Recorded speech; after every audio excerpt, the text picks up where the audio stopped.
Merry Christmas, happy winter time. So just a quick disclaimer, this video you're about to watch is a video that we put together for our school. It's a video for our high school, so not really normal, regularly scheduled fruit jar content. But don't worry, we're gonna have plenty more of that coming super soon. This is just maybe not what you subscribed for. However, that said, this video is pretty funny because it's us, you know. So feel free to watch it if you want, you know, just be warned, you might skip through it a bit. It's 30 minutes long. Okay, that's all. Just want to let you guys know. Hope you're having an awesome day.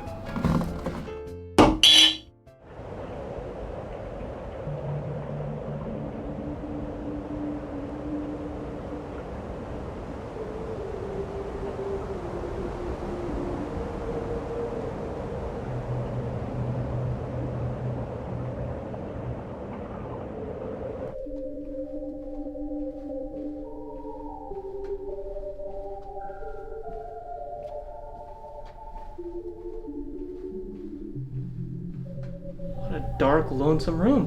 Where are all the students? Where is everyone? Anybody? Hello? Miss McCollum? Anyone there? Student officers? I guess we can't do the band or choir concerts this year. We're not going to be able to do any winter festivities, are we?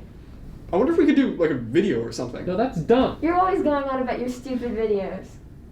What's going on here? Where are all the students and the teachers? And were you guys elected sophomore year? Why are you still in office? Well, there wasn't really an election this year. So we didn't have any competition. So, as far as I'm concerned, I'm still in charge.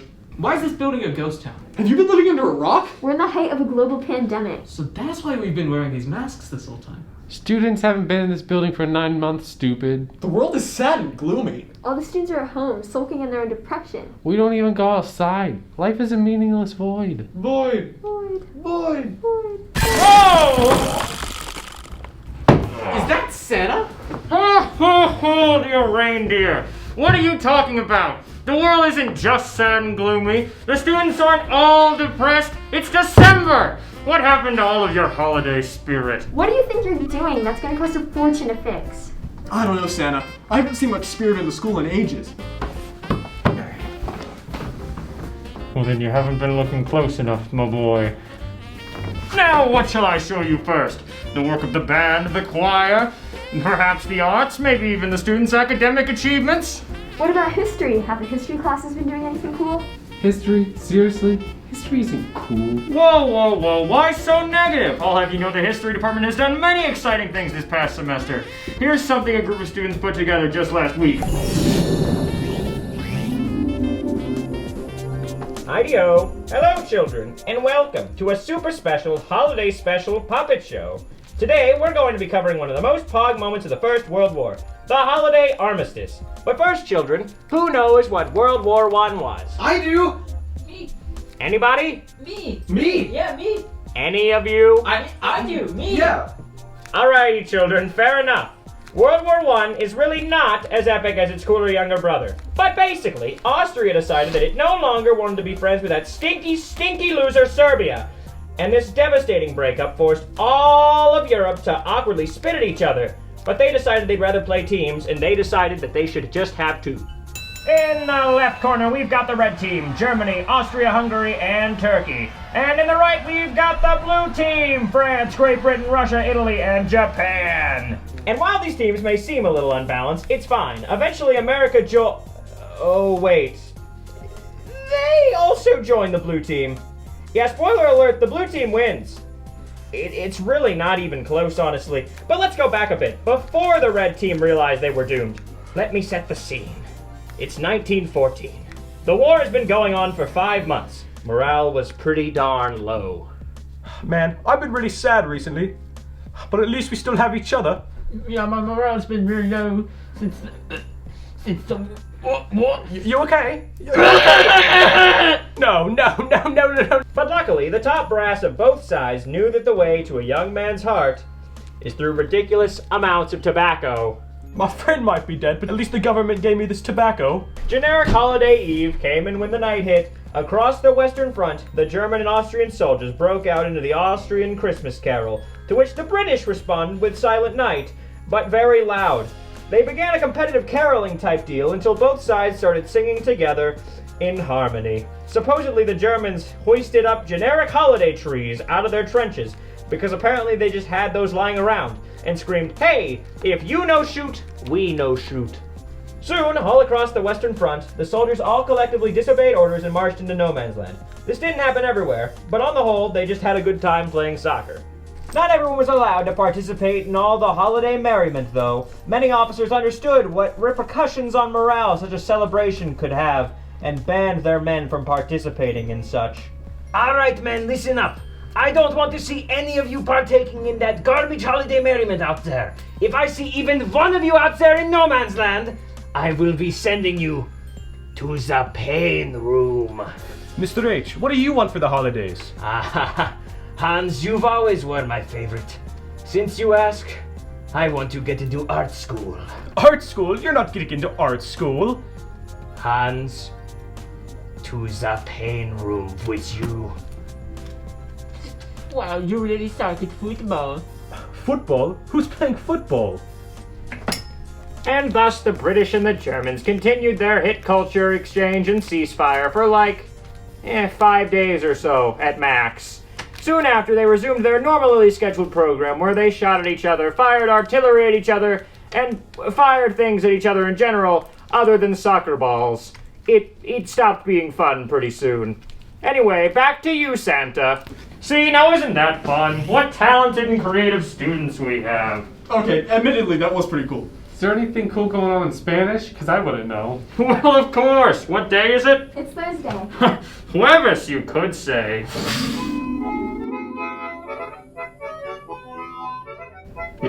Get it? It's Jueves. It's Jueves. Alright, forget it. Okay, the Spanish department, they're doing great things. Just trust me on this one. Y'all like theater? You look like a bunch of theater nerds? Oh, okay. Let's see what they're up to. Antigone, I've thought about it a lot. Have you? I've thought about it all night long. Antigone, you're mad. Am I? We cannot do it. Well, why not? Creon will have us put to death. Of course he will. That's what he's here for. He'll do what he has to do. We will do what we have to do. He's bound to put us to death, but we're bound to bury our brother. That's just the way it is. What do you think we can do to change it? I don't want to die. Well, I prefer not to die myself. Listen to me, Antigone. I thought about it all night long. I'm older than you are. I always think things over. You don't. You are impulsive. You get a notion in your head and you jump off and you do the thing straight. And if it's silly, well, so much worse for you. Whereas I think things out. Sometimes it's better not to think too much. I don't agree with you. Oh, I know it's horrible, and I pity Polynices as much as you do, but all the same, I kind of see what Uncle Creon means. I don't want to kind of see anything. Uncle Creon is the king. He has to set an example. But I am not the king, and I don't have to set people examples. Little Antigone gets a notion in her head, the nasty brat, the willful, wicked girl, and they put her in the corner all day, or they lock her up in the cellar, and she deserves it. She shouldn't have disobeyed. There you go, frowning, glowering, wanting your own stubborn way in everything. Listen to me. I am right oftener than you are. I don't want to be right. At least you can try to understand. Understand? The first word I ever heard out of any of you was that word, understand. Why didn't I understand that I must not play with water, cold, black, beautiful flowing water, because I'd spill it on the palace tiles, or with earth, because earth dirties a little girl's frock? Why didn't I understand that nice children don't eat out of every dish at once, or give everything in their pockets to beggars, or run in the wind so fast that they fall down, or ask for a drink when they're perspiring, or want to go swimming when it's either too early or too late, merely just because they happen to feel like swimming? Understand? I don't want to understand. I'll have time enough to understand when I'm old, but not now, if I ever am old. But soft what light through yonder window breaks, it is the east, and Juliet is the sun. Arise, fair sun, and kill the envious moon, who is already sick and pale with grief that thou, her maid, art far more fair than she. Be not her maid, since she is envious. Her vesture livery is but thick and green, and none but fools do wear it. Cast it off. It is my lady, oh, it is my love. Oh, that she knew she were. She speaks, yet she says nothing. What of that? Her eye discourses, I will answer it. I am too bold. 'Tis not to me she speaks. Two of the fairest stars in all the heaven, having some business, do entreat her eyes to twinkle in their spheres till they return. What if her eyes were there, they in her head? The brightness of her cheek would shame those stars, as daylight doth a lamp. Her eyes in heaven would through the airy regions stream so bright, that birds would sing and think it were not night. Oh, how she leans her cheek upon her hand! Oh, that I were a glove upon that hand, that I might touch that cheek. Ay me. She speaks. Oh, speak again, bright angel, for thou art as glorious to this night, being o'er my head as is a winged messenger of heaven, unto the white upturned wondering eyes of mortals that fall back to gaze upon him when he bestrides the lazy pacing clouds and sails upon the bosom of the air. Oh, Romeo, Romeo, wherefore art thou, Romeo? Deny thy father and refuse thy name, or if thou wilt not be but sworn, my love, and I'll no longer be a Capulet. Shall I hear more, or should I speak to this? 'Tis but thy name that is my enemy. Thou art thyself done not to Montague. What to Montague? It is nor hand nor foot, nor arm nor face, nor any other part belonging to a man. Oh, be some other name. What's in a name? That which we call a rose by any other name would smell as sweet. So Romeo would not Romeo called retain that dear perfection which he owes without that title. Romeo doth thy name and for thy name, which is no part of thee. Take all myself. Now that was breathtaking. Alrighty, let's see what my good friend Mr. Barnhill in the band department's been doing this year.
Now that was some funky tunes. Let's hit up the choir while we're still on this funky groove.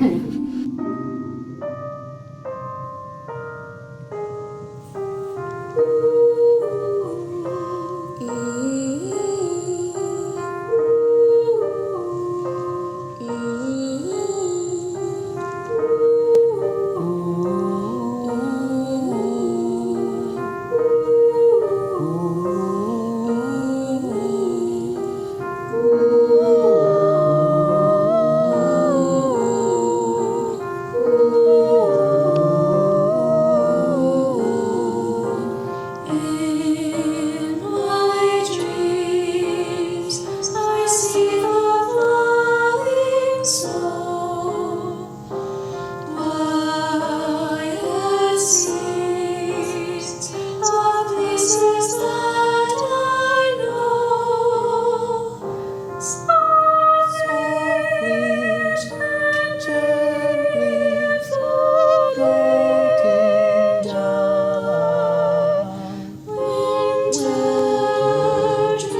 Now, this has been some fun. Too much fun, actually. Let's settle down, children, and see what the art department has in store for us.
Oh, they put my self-portrait in here.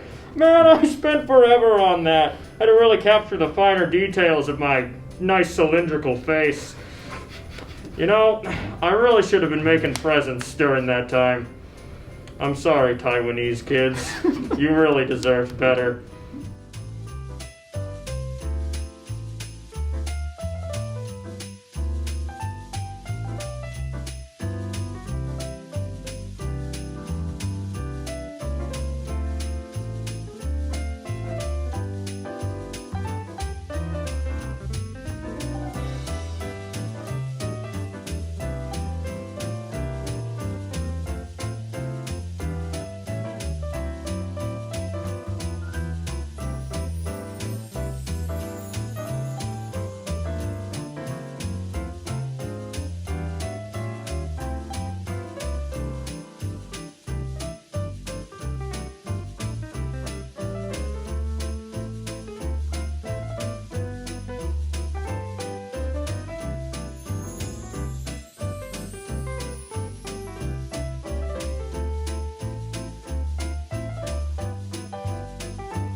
That is just disgusting. Bruh. Holy crap.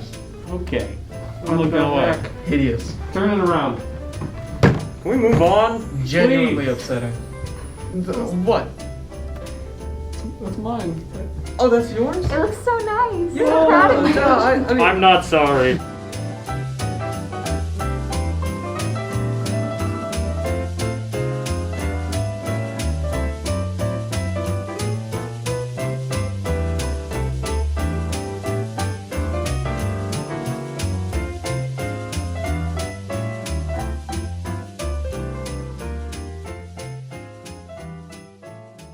Oh, I really do love the fine arts. Speaking of which, what has the hit filmmaking club been up to? Oh yeah, what have we been working on lately? Let's see. Let's see. Oh, of course. That's right. Huh. That's right.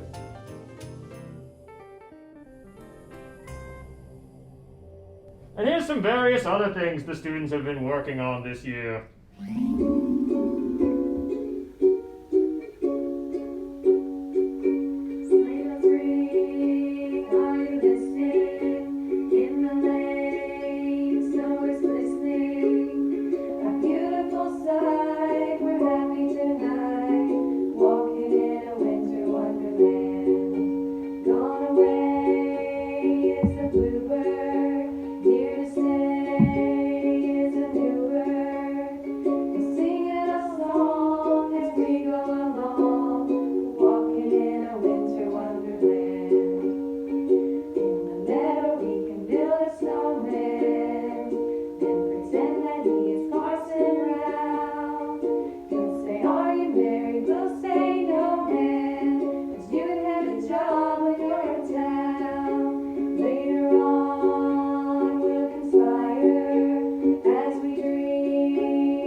Kennedy, would you like to smash an egg on Daddy's head? Yeah.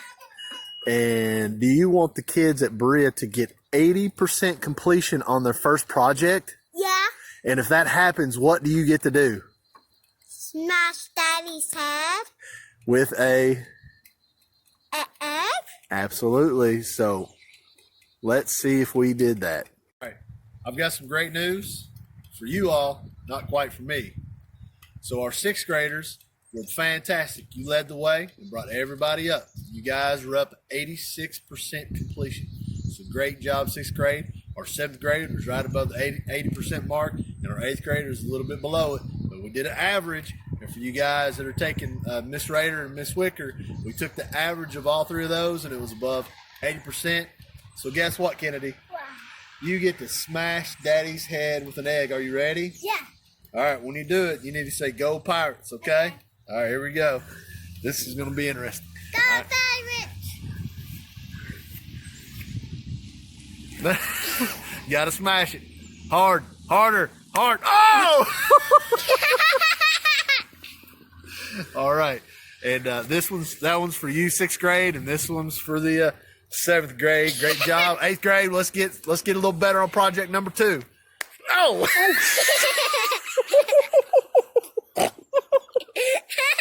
All right, anchor down. Let's go, Pirates. Let's finish. Oh!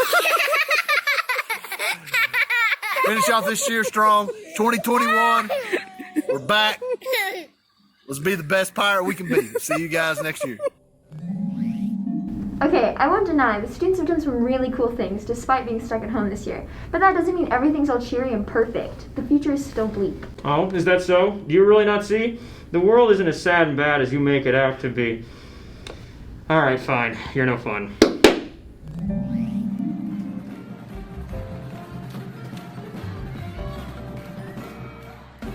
Wait, so you're telling me this is the future?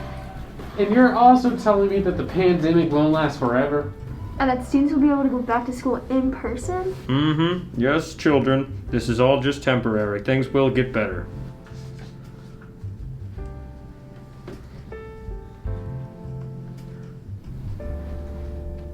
Whoa. Why's my heart getting bigger? It's just the holiday spirit filling you, my boy. I think you're putting a little too much in here. Oh, I know just the right amount, boy. Santa, I can't feel my left arm. It's just a side effect of the holiday spirit filling you. Santa, I can't feel my right arm. It'll feel better if you don't resist.